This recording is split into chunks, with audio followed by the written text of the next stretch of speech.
उषाकोट जंगल भितर आज बहुत कोलाहल एपड़े एपड़े गोटे जंगल अच्छी को जंगल उषाकोठी जंगल सेटा बहुत कोलाहल माने पाटिकंड होगा विभिन्न स्थान पशुपक्षी मैंने दल दल हो जमा हो विभिन्न स्थान पशुपक्षी मैंने आसिक कौन कर दल दल होकर आसिक जमा होती गोटे उच्च पथर चट्टान पर बस महाबल व्याघ्र महाराज गोटे उच्च पथर ऊपर बस चट्टान पर बस देखिए महाबल विघ्र नहीं व्याघ्र व्याघ्र माने व्याघ्र बोले कौन बाघ महाराज बस महाराज को डाहाण पटे बस महामंत्री भल्लुक डाहाण पटे किए बस महामंत्री भल्लुक भल्लुक माने भालू बाम पटे प्रधान सेनापति चित्तभाग बाम पटे देवी देखा बाम पटे किए बस प्रधान सेनापति चित्तभाग बस पाख बस हाथी गदिया बिलुआ हरिण गयल हनुमाकड़ पाती माकड़ पाख बस हाथी बस गधिया बस बिलुआ बस हरिण गयल हनुमाकड़ आउ पाती माकड़ पक्षी मान मध्य अच्छा काऊ बग सारस कजलपति शगुना चिल्ला पारा कोइली और मयूर पक्षी भितर किए किए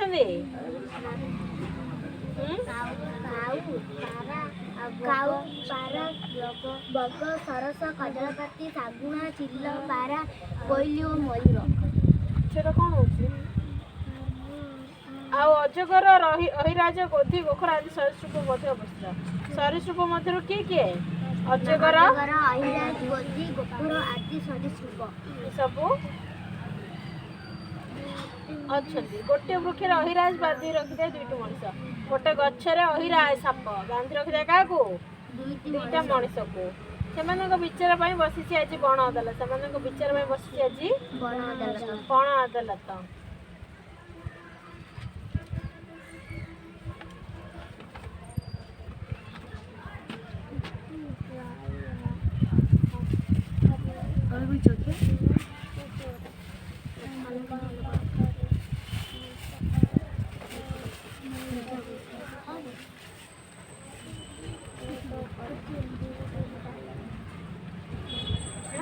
बांधि रखी दीटा मनीष से बांधि रखी से विचार बस आज बण अदालत क्या से मनीष दीटार विचार आज बस बण अदालत समस्ते आसी उपस्थित होगा महाराज व्याघ्र टाणुआ निश को चमकाई हेंटा छाड़े सब आसिक उपस्थित होगापर महाराज व्याघ्र कौन कर टाणुआ निश को कौन कर चमकाई माने मोटेगिरी हेंटा गर्जन छाड़े है किए महाराज व्याघ्र एकाथरक सभास्थल की थम कर छाड़े ना एकाथरक सभास्थल थम कर नीरव हो गला हनुमाकड़ आड़ को चाह महाराज कहले हनुमान क्यों आज सभार आयोजन हनुमान आड़ को चाहकर महाराज कहले हनुमान क्यों आज सभार आयोजन बण किसी विपत्ति पड़ला कि बण किसी विपत्ति पड़ला कि हनुमाकड़ सभा मझी को जाई महाराज को प्रणाम जनाइला हनुमाकड़ सभा मझी को जाकर महाराज को कौन कला प्रणाम जनाइला तापर दुई गोड़े ठिया कहला तापर दुई गोड़े ठिया आ कहला कौन कहला कहला महाराज आम हेलु बणर राजा आम हेलु बणर जीव कौन कहला महाराज आम हेलु बणर जीव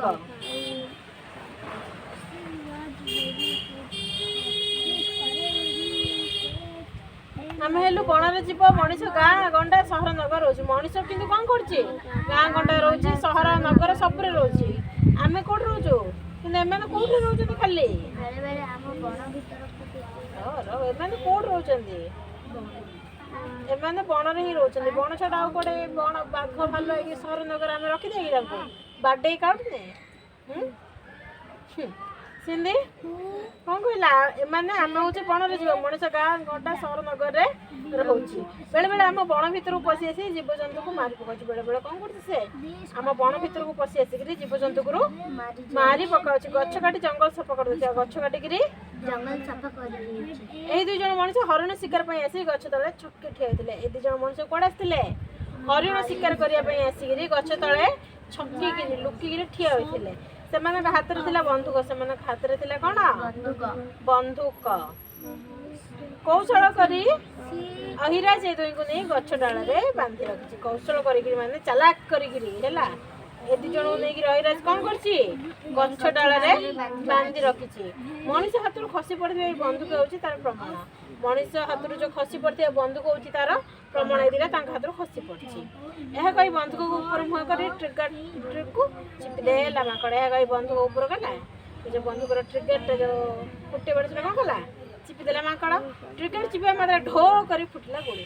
ଯେତେବେଳେ ଟ୍ରିଗର ଚିପିଲା କ'ଣ ହେଲା ଢୋ କରି ଫୁଟିଲା ଗୋଳି। ବିରକ୍ତିବ ସମସ୍ତଙ୍କୁ ଏକାଥରେ କେଁ କାଁ ଚେଁ ଚାଁ ହାଉଁ ହାଉଁ କିଚିରି ମିଚିରି ଶବ୍ଦରେ ଫୁଟି ଉଠିଲା। ଯେତେବେଳେ ଶବ୍ଦ ହେଲା ଶୁଣିଥିବ କେତେବେଳେ ବାଣ ଫୁଟିଲେ ମାଙ୍କଡ଼ ଥିବି ବୋଲି କେମିତି ସାଉଣ୍ଡ ହେଉଛି ସିଏ ଗୋଟେ ଟ୍ରିଗର ଚିପି ଦେଲା ବେଳୁ ସବୁ ତୁନି ପଡ଼ିଥିଲେ ଆଉ କେଁ କାଁ ଚେଁ ଚାଁ ହାଉଁ ହାଉଁ ସବୁ ହେଲା ଆଉ କିଚିରି ମିଚିରି ହେଲା କଣ୍ଟ ଉଠିଲା। ସଭାକୁ ଶାନ୍ତ କରିବା ପାଇଁ ଗର୍ଜି ଉଠିଲେ ସେନାପତି ଚିତ୍ତାଭାଗ। ଆଉ ସଭାକୁ ଶାନ୍ତ କରିବା ପାଇଁ ଗର୍ଜି ଉଠିଲେ କିଏ ତାପରେ ଚିତ୍ତାଭାଗ। ସଭା ତଳ ପୂର୍ବପରି ନୀରବ ହେଇଗଲା। ସଭାସ୍ଥଳ ଆଗର ଭଳିଆ କ'ଣ ହେଲା ନୀରବ ହେଇଗଲା। ତାପରେ କ'ଣ ହେଲା ପଚାରିଲେ ବ୍ୟାଘ୍ର ମହାରାଜ। ବ୍ୟାଘ୍ର ମହାରାଜ ପଚାରିଲେ ତାପରେ କ'ଣ ହେଲା ହନୁ ମାଙ୍କଡ଼ କହିଲା ମହାରାଜ ଯଦି ମଣିଷ ବନ୍ଧୁ ଜୀବଜନ୍ତୁକୁ ଏପରି ଶିକାର କରି ଚାଲିବ ବଣ ଜଙ୍ଗଲ ନଷ୍ଟ କରି ଚାଲିବ ତେବେ ଦିନେ ପୃଥିବୀର ଜୀବଜନ୍ତୁ ଲୋପ ପାଇଯିବେ ନାଇଁ କି। ତାପରେ କ'ଣ କହିଲେ ଇଏ ମହାରାଜ ଯଦି ମଣିଷ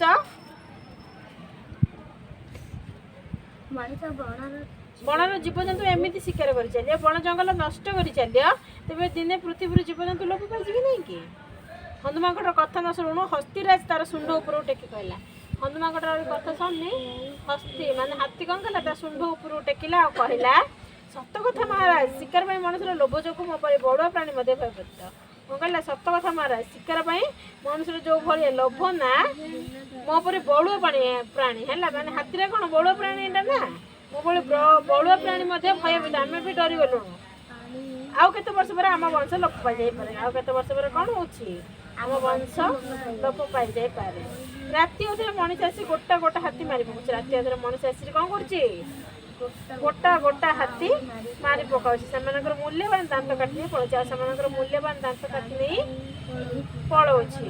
ଏହି ମଣିଷକୁ ଉଚିତ ଶାସ୍ତି ମିଳିବା ଦରକାର। ଏ ମଣିଷକୁ ଉଚିତ ଶାସ୍ତି ମିଳିବା ଦରକାର। ଦେବି ତ ହାତୀ କହିସାରିବା ପରେ ଡାମରା କାଉ କା କା କରି କହିଲା। ହାତୀ କହିସାରିବା ପରେ ଡାମରା କାଉ କ'ଣ କଲା କା କା କରି କହିଲା ହଁ ହଁ ମଣିଷ ବଡ଼ ନିର୍ଦ୍ଦୟ। ମଣିଷ ବଡ଼ ନିର୍ଦ୍ଦୟ।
ହାତୀ କହି ହିସାବରେ ଡାମରା କାଉ କା କା କରି କହିଲା ହଁ ହଁ ମଣିଷ ବଡ଼ ନିର୍ଦ୍ଦୟ ହେଲା। ମୁଁ ଭିତରକନିକା ଓ ଟିକରପଡ଼ା ଜଙ୍ଗଲ ବୁଲି ଆସିଛି। ସେଠାରେ କୁମ୍ଭୀରମାନଙ୍କର ଅଭୟାରଣ୍ୟ ଅଛି। ସେଠାରେ କାହାର ଅଭୟାରଣ୍ୟ ଅଛି କୁମ୍ଭୀରମାନଙ୍କର। ହେଲେ ସେଠାରେ କେହି ନିରାପଦ ନାହାନ୍ତି। କିନ୍ତୁ ସେଠାରେ ବି ସେମାନେ କିଏ ନିରାପଦ ନାହାନ୍ତି। ସେମାନେ ସବୁ ବିପଦରେ ଅଛନ୍ତି। ମଣିଷ ବଣଭୋଜି କରିବା ପାଇଁ ଆସି ଜୀବଜନ୍ତୁକୁ ମାରି ମାଂସର ସ୍ୱାଦ ଚାଖୁଛି। ମଣିଷ କ'ଣ କରୁଛି ସେଇଠି ଆସୁଛି ବଣଭୋଜି କରିବାକୁ ଆସି କ'ଣ କରୁଛି ସେଇଠି ଜୀବଜନ୍ତୁକୁ ମାରିକିରି ମାଂସର ସ୍ୱାଦ ଚାଖୁଛି। ମୂଲ୍ୟବାନ ହାଡ଼ ଚମଡ଼ା ଧରି ଚାଲି ଯାଉଛି। ଆଉ ମୂଲ୍ୟବାନ ହାଡ଼ ଆଉ ଚମଡ଼ା ଧରିକିରି ଚାଲି ଯାଉଛି। କ୍ରୁ କ୍ରୁ କରି ସାରସ ପକ୍ଷୀ ତାର ଲମ୍ବା ଥଣ୍ଟ ହଲେଇ କହିଲା ଠିକ୍ ଠିକ୍ କ୍ରୁ କ୍ରୁ କରି ସାରସ ପକ୍ଷୀ ତାର ଯେଉଁ ଲମ୍ବା ଥଣ୍ଟ ହଲେଇ କ'ଣ କହିଲା ଠିକ୍ ଠିକ୍। ଆମ ପକ୍ଷୀମାନଙ୍କ ଉପରେ କ'ଣ କମ୍ ବିପଦ। ମଣିଷ ତାର ଜିଭର ଲାଳସା ମେଣ୍ଟାଇବା ପାଇଁ ଅସଂଖ୍ୟ ପକ୍ଷୀ ଶିକାର କରିଚାଲିଛି। ମଣିଷ ତାର ଯେଉଁ ଜିଭର ଲାଳସା ମେଣ୍ଟାଇବା ପାଇଁ ମାନେ ସ୍ୱାଦ ଚାଖିବାକୁ କ'ଣ କରୁଛି ଅନେକ ପଶୁକୁ ପକ୍ଷୀକି ଶିକାର କରିଚାଲିଛି। କେତେକ ପକ୍ଷୀ ଆଉ ଆମ ଜଗତରେ ଦେଖିବାକୁ ଏମିତି କେତେକ ପକ୍ଷୀ ଅଛି ଆଉ ଏବେ ଆଉ ଆମକୁ ଦେଖିବାକୁ ହିଁ ମିଳୁନି। ଚିଲିକା ପରି ପକ୍ଷୀମାନଙ୍କ ଅଭୟାରଣ୍ୟ ଆଜି ବିପଦପୂର୍ଣ୍ଣ। ଚିଲିକାରେ ଯେଉଁ ପକ୍ଷୀ ଅଭୟାରଣ୍ୟ ସେଇଟା ଆଜି ବିପଦପୂର୍ଣ୍ଣ। ସାର ସପକ୍ଷର କଥାକୁ ସମର୍ଥନ କରି ଠେକୁଆ କହିଲା ଖାଲି ଚିଲିକା ନୁହେଁ, ଆଜିକାଲି ଭିତରକନିକାରେ କଇଁଛ, ଶିମିଳିପାଳରେ ବାଘ, ଚନ୍ଦକାରେ ହାତୀ, ଟିକରପଡ଼ାରେ କୁମ୍ଭୀର ଆଉ ଉଷାକୋଠିରେ ହରିଣ ମଧ୍ୟ ବିପଦରେ ପଡ଼ିଲେଣି। ଏହାର ପ୍ରତିକାର ଦରକାର। ଖାଲି ଚିଲିକା ନୁହେଁ, ଆଉ ଗୋଟେ ଗୋଟେ ଭିତରକନିକାରେ କଇଁଛ, ଶିମିଳିପାଳରେ ବାଘ, ଚନ୍ଦକାରେ ହାତୀ, ଟିକରପଡ଼ାରେ କୁମ୍ଭୀର ଆଉ ଉଷାକୋଠିରେ ହରିଣ ମଧ୍ୟ ସବୁ କ'ଣ ହେଲେଣି ବିପଦରେ ପଡ଼ିଲେଣି। ଏହାର ପ୍ରତିକାର ଆମକୁ ଦରକାର। ହୁକେ ହୋ ଶବ୍ଦ କରି ତାପରେ ବିଲୁଆ କହିଲା ମୋ କଥା ଟିକେ ଶୁଣ। କ'ଣ କହିଲା? ସୁସ୍ୱାଦ ମାଂସ, କମଳ ଚମଡ଼ା, କି ସୁନ୍ଦର ପର ପାଇଁ ମଣିଷ ତୁମମାନଙ୍କୁ ଶିକାର କରୁଥିବା ପରେ, କିନ୍ତୁ ମୁଁ ଏକ ନିରୀହ ପଶୁ। ବିଲୁଆକୁ କିଏ ମାଂସ କରି ଖାଉଛି କି? ଖାଉନାହାନ୍ତି। ସେ କ'ଣ କହୁଛି? ବିଲୁଆ କହୁଛି ଯେ ମୋ କଥା ଟିକେ ଶୁଣ, ସୁସ୍ୱାଦୁ ମାଂସ, କମଳ ଚମଡ଼ା, କି ସୁନ୍ଦର ପର ପାଇଁ ମଣିଷ ତୁମମାନଙ୍କୁ ଶିକାର କରୁଛି। ଏସବୁ ତ ଅଛି ତମ ପାଖରେ, ତ ମୁଁ ସେଥିପାଇଁ ଶିକାର କରୁଛି। କିନ୍ତୁ ମୁଁ ଗୋଟେ କ'ଣ ନିରୀହ ପଶୁ। ମଲା ଜୀବଜନ୍ତୁଙ୍କର ମାଂସ ଖାଇ ମୋର ପେଟ ପୁରାଏ। ମୁଁ କ'ଣ କେମିତି ପେଟ ପୁରାଏ? ମଲା ଜୀବଜନ୍ତୁଙ୍କର ମାଂସ ଖାଇକିରି ମୋର ପେଟ ପୁରାଏ। ମଣିଷ ପରିବେଶକୁ ସୁସ୍ଥ ରଖେ। ମଣିଷ ପରିବେଶକୁ ସୁସ୍ଥ ରଖେ। ମୁଁ ନ ରହିଲେ ଚାରିପାଖ ଦୁର୍ଗନ୍ଧରେ ଫାଟି ପଡ଼ନ୍ତା। ମୁଁ ଯଦି ନ ରହିଲେ ଚାରିପାଖ କ'ଣ ହେଇଥାନ୍ତା? ଦୁର୍ଗନ୍ଧରେ ଫାଟି ପଡ଼ନ୍ତା। ଅଥଚ ମୁଁ ମଧ୍ୟ ଏବେ ନିରାପଦ ନୁହେଁ। ମୁଁ ଯଦି ନ ରହି ତାହେଲେ କ'ଣ ହବ? ମଲା ଜୀବଜନ୍ତୁ ଆଉ କିଏ ଖାଇବ? ସେମିତି ତାଙ୍କ ସାଙ୍ଗେ ପଡ଼ି ରହିଥାନ୍ତି, ସେମିତି ଦୁର୍ଗନ୍ଧରେ ଚାରିଆଡ଼େ ପୁରା ଫାଟି ପଡ଼ନ୍ତା। ଅଥଚ ମୁଁ ମଧ୍ୟ ଏବେ ନିରାପଦ ନୁହେଁ। ପରିବେଶ କ୍ଷୟ ଯୋଗୁଁ ମୋ ବଂଶ ମଧ୍ୟ କମିଯାଉଛି। ହେଲା, ପରିବେଶ କ୍ଷୟ ଯୋଗୁଁ ମୋ ବଂଶ ବି ମଧ୍ୟ କ'ଣ ହେଉଛି? କମିଯାଉଛି। ବିଲୁଆ କଥାରେ ଗଧିଆ ମୁଣ୍ଡ ହଲାଇଲା। ବିଲୁଆ କଥାରେ ଗଧିଆ ମଧ୍ୟ ମୁଣ୍ଡ ହଲାଇଲା। ଗଛ ପଡ଼ିଥିବା ଶାଗୁଣା, ଚିଲ, କାଉ ଏକାଥରକେ ପାଟି କରି କହିଲେ ଠିକ୍ ଠିକ୍ ବୋଲି କଥାଟାକୁ ସ୍ୱୀକାର କଲେ। ଗଛ ପଡ଼ିଥିବା ଶାଗୁଣା, ଚିଲ, କାଉ କ'ଣ କଲେ? ଏକାଥରକେ ପାଟି କରି କହିଲେ ଠିକ୍ ଠିକ୍ ବୋଲି କଥାଟାକୁ ସ୍ୱୀକାର କଲେ। ଏତିକିବେଳେ ହଠାତ୍ ଗୋଟିଏ ଦିଗରୁ ସାଇଁ ସାଇଁ ଶବ୍ଦ ହେଲା। ହଠାତ୍ ଏତିକିବେଳେ ଗୋଟେ ସାଇଁ ସାଇଁ ଶବ୍ଦ ହେଲା। ଶାଳ ଗଛଟି ସେଇ ଆଡ଼କୁ ସମସ୍ତେ ଚାହିଁଲେ। ଯେତେବେଳେ ସାଇଁ ସାଇଁ ଶବ୍ଦ ହେଲା ସେ ଆଡ଼କୁ ସମସ୍ତେ ଚାହିଁଲେ। ଶାଳ ଗଛଟି ଦୀର୍ଘ ନିଶ୍ୱାସ ଛାଡ଼ି କହିଲା। ଶାଳ ଗଛଟା ଦୀର୍ଘ ନିଶ୍ୱାସ ଛାଡ଼ି କହିଲା।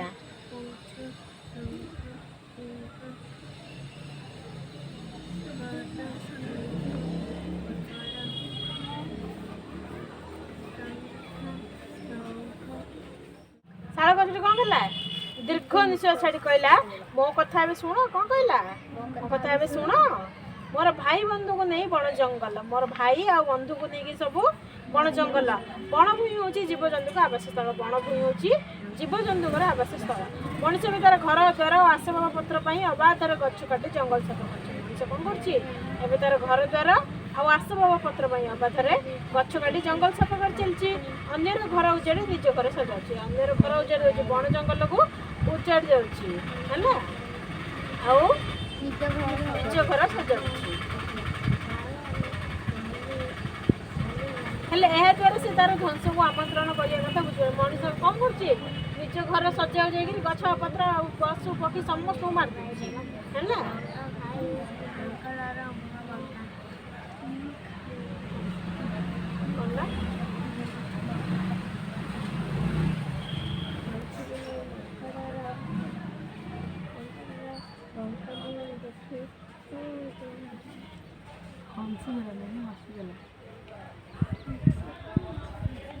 ଅନ୍ୟର ଘର ଉଜାଡ଼ି ନିଜ ଘର ସଜାଡ଼ୁଛି। ହେଲେ ଏହା ଦ୍ୱାରା ସେ ତାର ଧ୍ୱଂସକୁ ନିଜେ ଆମନ୍ତ୍ରଣ କରିବା କଥା ବୁଝିପାରୁନାହିଁ।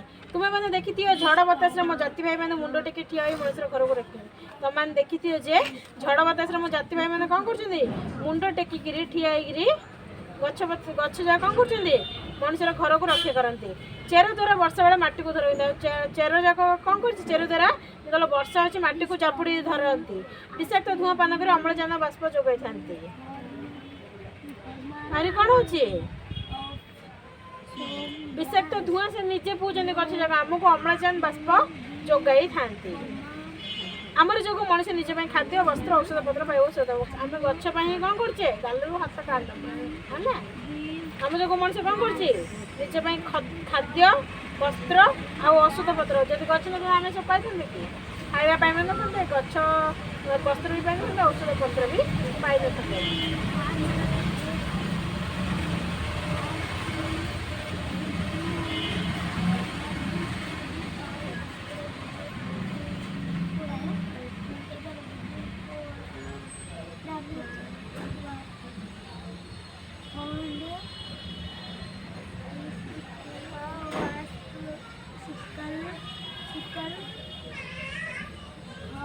ଅମ୍ଳଜାନ ବାଷ୍ପ ଯୋଗାଇଥାନ୍ତି। ଆମର ଯୋଗୁଁ ମଣିଷ ନିଜ ପାଇଁ ଖାଦ୍ୟ ବସ୍ତ୍ର ଔଷଧପତ୍ର ପାଇବା ସମର୍ଥ। ଗଛଲତାଙ୍କ ସଂଖ୍ୟା ଅଧିକ ଥିଲେ ପ୍ରଚୁର ବର୍ଷା ହେବା ସମ୍ଭବ। ଆଉ ଗଛଲତାଙ୍କ ଯଦି ସଂଖ୍ୟା ଅଧିକ ରହିବ ତାହେଲେ ବର୍ଷା ପାଇଁ ହେବା ସମ୍ଭବ ହୁଏ। ହେଲେ ମଣିଷ ଏସବୁ ନ ବୁଝି ମୋ ଜାତି ଉପରେ କୁଠାରଘାତ କରୁଛି। ମଣିଷ ଏସବୁ ନ ବୁଝି କ'ଣ କରୁଛି? ଗଛ ଉପରକୁ କୁଠାରଘାତ କୁରାଢ଼ୀରେ ହାଣି ପକାଉଛି। ଏହା ତାର ଅନ୍ୟ ଆଚରଣ ନୁହେଁ କି? ଏଇଟା କ'ଣ ତାର ଅନ୍ୟ ଆଚରଣ ନୁହେଁ କି ମଣିଷର? ଶାଳ ଗଛର ପତନ ସରୁଣୁ ମୟୂର ତାର ବିଚିତ୍ର ପୁଚ୍ଛ ବିସ୍ତାର କରି ଗ୍ରୀବା ଫୁଲାଇ ଚୂଳ ହଲାଇ କହିଲା ହଁ ହଁ। ମଣିଷ ଦିନକୁ ଦିନ ବଡ଼ ସ୍ୱାର୍ଥପର ଅବିବେକ ହେଇଯାଉଛି। ଶାଳ ଗଛର କଥା ନ ଶୁଣୁ ଆଗା ଇଏ କ'ଣ କହିଲା? ମୟୂର ତାର ବିଚିତ୍ର ତା ପୁଚ୍ଛ ବିସ୍ତାର କରି ପୁରା ହେଲେଇକିରି ଆଉ ଗ୍ରୀବା ଫୁଲେଇକିରି ବେକ ପୁରା ଫୁଲେଇକିରି ଆଉ ଚୂଳ ହଲେଇକିରି କ'ଣ କହୁଛି ମୟୂର? ହଁ ହଁ ମଣିଷ ଦିନକୁ ଦିନ ବଡ଼ ସ୍ୱାର୍ଥପର ଆଉ ଅବିବେକ ହେଇଯାଉଛି। ବିଚାରହୀନ ଭାବରେ ବଣ ଜଙ୍ଗଲ ନଷ୍ଟ କରୁଛି। ବିଚାରହୀନ ଭାବରେ ନଷ୍ଟ କରୁଛି। ଜୀବଜନ୍ତୁକୁ ବି ମାରି ପକାଉଛି। ମଣିଷକୁ କଠୋର ଶାସ୍ତି ମିଳିବା ଦରକାର। ମଣିଷ ବିରୋଧରେ ପଶୁପକ୍ଷୀ ଗଛଲତାଙ୍କ ଅଭିଯୋଗ ଶୁଣିଲା ପରେ ବ୍ୟାଘ୍ର ମହାରାଜ ଗର୍ଜନ କରି କହିଲେ ରେ ରେ ନିର୍ବୋଧ ମଣିଷ, ଏ ପୃଥିବୀ ସମସ୍ତଙ୍କର ବାସଭୂମି। ମଣିଷର ବିରୋଧରେ ପଶୁପକ୍ଷୀ ଗଛଲତା ସମସ୍ତଙ୍କର ଅଭିଯୋଗ ଶୁଣିଲା ପରେ ବ୍ୟାଘ୍ର କ'ଣ କହୁଛି ଗର୍ଜନ କରିକିରି? ରେ ରେ ନିର୍ବୋଧ ମଣିଷ, ଏ ପୃଥିବୀରେ ସମସ୍ତଙ୍କର ବାସଭୂମି। ଏଠାରେ ସମସ୍ତେ ବଞ୍ଚିବାର ଅଧିକାର ଅଛି। କ'ଣ କହିଲେ?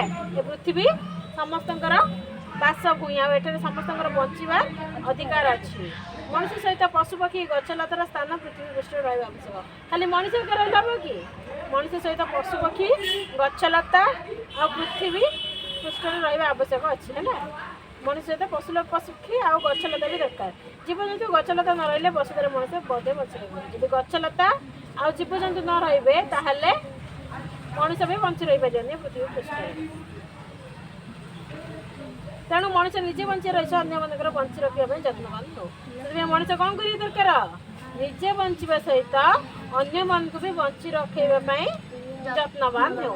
ଏହାପରେ ମନ୍ତ୍ରୀ ଭଲ୍ଲୁକ ଆଡ଼କୁ ଅନାଇ କହିଲେ ମନ୍ତ୍ରୀ ମହାଶୟ ଏଇ ଦୁଇ ମଣିଷକୁ କି ଦଣ୍ଡ ଦିଆଯିବ ପ୍ରକାଶ କରନ୍ତୁ। ତାପରେ ତାଙ୍କ ଯେଉଁ ମନ୍ତ୍ରୀ କିଏ ତାଙ୍କର ଥିଲା? ଭଲ୍ଲୁକ। ଭାଲୁକୁ ଅନେଇ କହିଲେ କ'ଣ କହିଲେ? ଏବେ ଦୁଇ ମଣିଷକୁ କି ଦଣ୍ଡ ଦିଆଯିବ ପ୍ରକାଶ କରନ୍ତୁ। ମହାମନ୍ତ୍ରୀ ଭଲ୍ଲୁକ ମୁଣ୍ଡ ହଲାଇ କହିଲେ। ମୁଣ୍ଡ ହଲାଇଲେ ଆଉ କହିଲେ ଅହିରାଜ ବାନ୍ଧି ରଖିଥିବା ମଣିଷ ଦୁଇଟାକୁ ଆଜି ଛାଡ଼ି ଦିଆଯାଉ। କ'ଣ କହିଲେ? ଅହିରାଜ ବାନ୍ଧି ରଖିଛନ୍ତି ମଣିଷ ଦୁଇଟାକୁ ଆଜି ଛାଡ଼ି ଦିଆଯାଉ। ସେମାନେ ଆମ କଥା ସବୁ ଶୁଣି ସାରିଛନ୍ତି। ସେମାନେ ଆମ କଥା ସବୁ ତେଣୁ ସେମାନେ ଫେରି ଯାଇ ଲୋକମାନଙ୍କୁ ଏ ବିଷୟରେ ଭଲ ଭାବରେ ସେମାନେ କ'ଣ କରନ୍ତୁ? ଫେରି ଯାଇକରି ଲୋକମାନଙ୍କୁ ଏ ବିଷୟରେ ବୁଝାନ୍ତୁ। ବଣ ଜଙ୍ଗଲ ପଦା କରି ଜୀବଜନ୍ତୁଙ୍କୁ ହତ୍ୟା କରି ସେମାନେ ଯେଉଁ କ୍ଷତି କରୁଛନ୍ତି ସେ ବିଷୟରେ ସଚେତନ ହୁଅନ୍ତି। ଆଉ ଜୀବଜନ୍ତୁ ହତ୍ୟା କରିକି ବଣ ଜଙ୍ଗଲ ଯେଉଁ ନଷ୍ଟ କରି ପଦା କରିକି ସେମାନେ ଯେଉଁ କ୍ଷତି କରୁଛନ୍ତି ନଷ୍ଟ କରୁଛନ୍ତି ସେ ବିଷୟରେ ଯାଇକରି ସଚେତନ ହୁଅନ୍ତୁ। ତା ନହେଲେ ଭବିଷ୍ୟତରେ ସେମାନେ ଘୋର ବିପଦରେ ସମ୍ମୁଖୀନ ହେବେ। ତା ନହେଲେ ସେମାନେ ଭବିଷ୍ୟତରେ କ'ଣ ହେବେ? ଘୋର ବିପଦରେ ସମ୍ମୁଖୀନ ହେବେ। ଏକାଠି ଥିବା ଜନ୍ତୁମାନେ ଏକଥାକୁ ସମର୍ଥନ କଲେ। ଯେଉଁମାନେ ଏକାଠି ଥିବା ସବୁ ଜନ୍ତୁମାନେ ଏକଥାକୁ ସମର୍ଥନ କଲେ। ସେମାନଙ୍କ ଶବ୍ଦରେ ବନଭୂମି କମ୍ପି ଉଠିଲା। ସେମାନେ ସମର୍ଥନ କଲେ ଏମିତି ଯେ ତାଙ୍କ ଶବ୍ଦରେ ପୁରା ବନଭୂମି କମ୍ପି ଉଠିଲା। ଲୋକ ଦୁଇଟିଙ୍କୁ ଖଲାସ କରି ଦିଆଗଲା। ଲୋକ ଦୁଇଟିକୁ ଖଲାସ ମାନେ ଛାଡ଼ି ଦିଆଗଲା। ଅଦାଲତ ଶେଷ କରି ସମସ୍ତେ ନିଜ ନିଜ ସ୍ଥାନକୁ ଫେରିଗଲେ। ଅଦାଲତ ସରିଲା ପରେ ନିଜ ନିଜ ସ୍ଥାନକୁ ଫେରିଗଲେ। ଲୋକ ଦୁଇଟା କ'ଣ କଲେ? ଦେଖ ପଶୁ ହେଇକିରି ବି ତାଙ୍କୁ ଏତେ ଭଲ ଯେ ମଣିଷ ଛାଡ଼ିଦେଲେ। ଆମର ଏଇଠି ଗୋଟେ ପଳେଇ ଆସୁଛ ପଶୁ ଆମେ ତାଙ୍କୁ ମାରିକି ଛାଡ଼ିବା ବଞ୍ଚେଇ ଛାଡ଼ିବା ହେଲା।